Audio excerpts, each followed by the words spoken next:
पश्चिम बंगाल में अपराजित कानून पास हो गया तो इनकी इतनी लंबी लिस्ट है ना, जो बलात्कारियों की भाजपा जनता पार्टी के नेताओं की इतनी लंबी बलात्कारियों की लिस्ट है, सारे फांसी पे टंगे नजर आएंगे सारे। मैं आपसे 1 मिनट रुकिए, बस 1 मिनट चाहता हूँ बस आपसे। कानून की बात करें हैं तो वही बात मैं कर रहा हूँ। वक्फ बिल पे तो अमेंडमेंट करने के लिए राष्ट्रपति महोदया ने रात को पास होता है, सुबह सुबह अर्ली मॉर्निंग में ही उस पर सिग्नेचर कर दिए थे, लेकिन अपराजिता बिल को आज 5 और 8 महीने हो गए हैं, आज तक उसके ऊपर सिग्नेचर नहीं करे हैं। इसी बात से पता चल जाता है, क्योंकि उन्हें पता है कि ऐसा बिल पास हो गया तो दरअसल किसी भी राज्य में अगर कोई कानून बनता है ना, तो उस कानून को, यार थोड़ा सा पीछे हो जाए भाई, थोड़ा सा पीछे हो जाए, शोर ना मचा।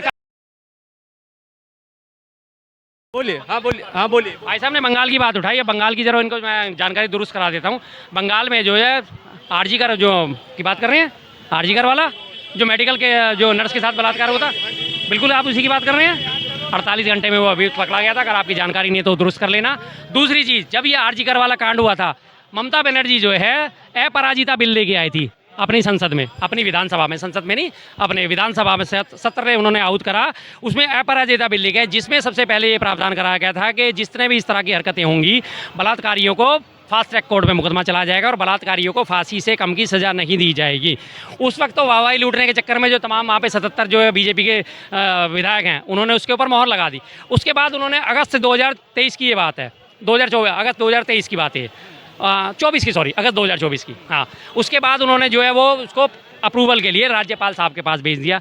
आज तक राज्यपाल साहब उसको दबाए बैठे, राज्यपाल साहब से पूछा भाई इसे अप्रूव कर दीजिए ताकि ये कानून बन जाए। राज्यपाल साहब ने क्या कहा कि मैं इसके ऊपर कानूनी जानकारी चाहता हूँ। उन्होंने वो जो है अपराजिता बिल राष्ट्रपति को ट्रांसफ़र कर दिया। अब वो राष्ट्रपति कार्यालय में पड़ा हुआ है, आज तक उस पर भी फैसला नहीं लिया गया। क्यों नहीं लिया गया? क्योंकि इन्हें पता है कि एक बार ये अपराजिता बिल जो है कानून यहाँ पे पास हो गया तो भाजपा के सैकड़ों लोग इस मामले में फंसेंगे और उन्हें फिर फांसी की सजा ही होगी। बीजेपी सरकार सिर्फ वक्फ बिल जो है अमेंडमेंट है, ऐसे जैसे और भी है, क्या नाम है, यूसीसी बिल आया, ठीक है, ठीक है भाई साहब, जवाब मिल गया आपको, बंगाल का जवाब। मैं उसी पे आ रहा हूँ, मेरी बात सुनिए, जानकारी नहीं है तो समझिए ना, मेरे 1 मिनट बात सुनिए करिए, मोबाइल आपकी जेब में निकाल लीजिए। नहीं, मेरी पास हुआ या नहीं हुआ, मेरी बात सुनिए, 1 मिनट मेरी बात सुनिए जी।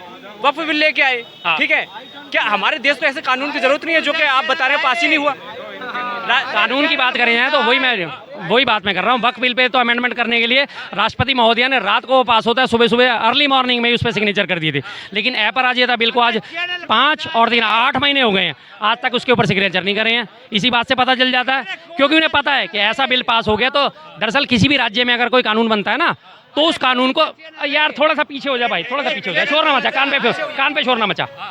दरअसल क्या होता है हमारे, यार थोड़ा सा इसे पीछे कर दो। हमारे देश में एक खासियत है कि अगर जैसे बिहार ने कोई या पश्चिम बंगाल में ये कानून पास हुआ था ना, तो उस पश्चिम बंगाल के कानून का हवाला देके हम इस देश में दिल्ली में भी उस कानून का हवाला देके सजाए मौत की मांग कर सकते हैं। जैसे मैं आपको भाई साहब की जानकारी के मैं बता देता हूँ, पश्चिम बंगाल संपत्ति विरूपण अधिनियम, जिसे कहते हैं डिफेसमेंट एक्ट, कि अगर आप पोस्टर लगाते हैं, सरकारी संपत्ति पे पोस्टर लगाते हैं, सरकारी होर्डिंग लगा देते हैं, बिजली के उस पर खंभे पे लगा देते हैं, तो उसे कहते हैं पश्चिम बंगाल संपत्ति विरूपण अधिनियम, जिसके अगेंस्ट हमारे यहाँ दिल्ली में कार्रवाई होती है, उनके ऊपर मुकदमा दर्ज कराया जाता है और उसके लिए जज के सामने पेश होना पड़ता है और जज उन्हें जुर्माना करके छोड़ता है। तो वहाँ हवाला दे के अगर वही चीज़ अगर वहाँ पास हो जाती पश्चिम बंगाल में, तो उसका हवाला दे के दिल्ली पर भी बात करी जा सकती थी, बिहार में भी बात करी जा सकती थी, मध्य प्रदेश में भी बात करी जा सकती थी कि फलाने राज्य में ये कानून है। इसका हवाला देते हुए हम इसके अगेंस्ट ये वाली मांग करते हैं कि इसमें, जैसे आपको याद होगा महाराष्ट्र का क्या था, मकोका, महाराष्ट्र वो जो है ना संगठित अपराध अधिनियम, मकोका पूरे देश में इस्तेमाल होता है नहीं होता सर? महाराष्ट्र ने अधिनियम बनाया था लेकिन इस्तेमाल पूरे देश में हो रहा है ना। तो इसी तरह उन्हें पता है कि आज अगर पश्चिम बंगाल में अपराजिता कानून पास हो गया तो इनकी इतनी लंबी लिस्ट है ना, जो बलात्कारियों की भाजपा जनता पार्टी के नेताओं की इतनी लंबी बलात्कारियों की लिस्ट है, सारे फांसी पे टंगे नजर आएंगे।